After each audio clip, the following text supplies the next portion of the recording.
साथियों, हमारे OBC SC ST समाज में कुछ ऐसे लोग हैं जो ऐसे तथाकथित मर्यादा पुरुषोत्तम की जयंती भंडारा डीजे लगाकर मनाते हैं, जिसने उनकी शिक्षा, नौकरी, बहन बेटियों की इज्जत आबरू लूटने वाले विधान का पालन किया।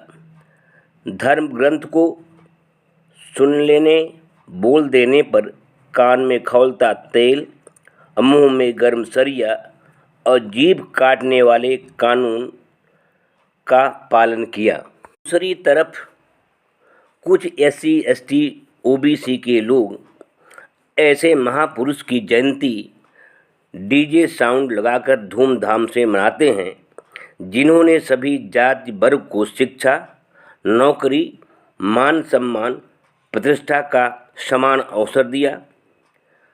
ओबीसी एससी एसटी को अच्छा नाम रखने, अच्छा कपड़ा जेवर गहने पहनने, अच्छा मकान बनाकर रहने, अच्छा पकवान बनाकर खाने, अपनी इच्छानुसार गाजे बाजे डीजे के साथ बारात ले जाने का अधिकार दिया। उनकी जयंती मनाते हैं। अब आप बताइए कि शर्म किसको आनी चाहिए, राम की जयंती मनाने वाले को कि अंबेडकर की जयंती मनाने वाले को। क्यों विज्ञान पढ़े और विज्ञान पढ़ने वाले डॉक्टर, इंजीनियर और इसरो के लोग यह जानते हैं कि पृथ्वी चपटी नहीं गोल है। सूर्य पृथ्वी का चक्कर नहीं लगाता, बल्कि पृथ्वी सूर्य का चक्कर लगाती है। सूर्य को पृथ्वी का रहने वाला जीव नहीं खा सकता, वह तपता हुआ आग का गोला है। जानवर से, घड़े से, दोने से और कान से आदमी का बच्चा पैदा नहीं हो सकता, फिर भी वे उसी ग्रंथ का पाठ, अखंड पाठ करवाते हैं, जिसमें ये सब जो है अवैज्ञानिक, विज्ञान विरोधी, झूठी और गलत बातें लिखी हैं।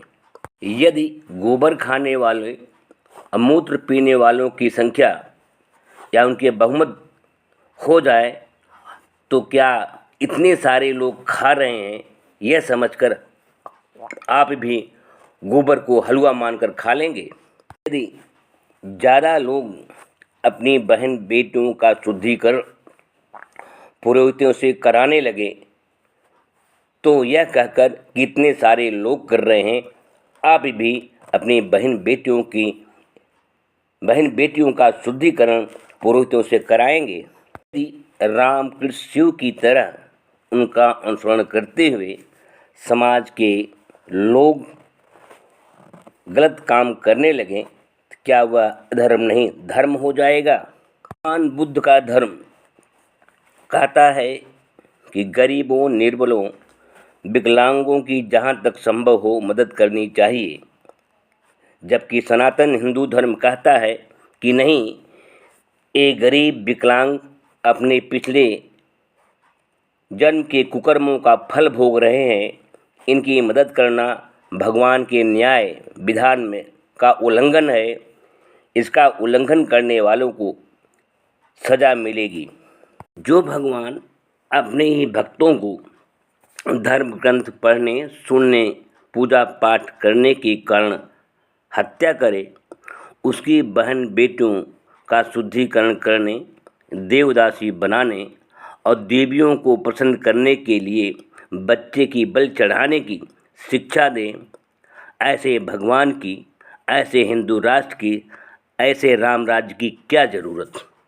हम सब एसी वाले कमरे में बैठकर गप्पे हाँक रहे हैं। बाहर सड़क पर कड़ी धूप में कुछ गरीब बच्चे रोटी के नेवालों के लिए गुब्बारे बेच रहे होंगे और कुछ कूड़ेदानों में पन्नी ढूंढ रहे होंगे। सभी धर्मों में सृष्टि कैसे बनी, भगवान बनाने के सब फार्मूले मिल जाएंगे, लेकिन किसी धर्म की पुस्तक में पेन बनाने से लेकर हवाई जहाज़ बनाने, परमाणु बम बनाने का फार्मूला नहीं मिलेगा।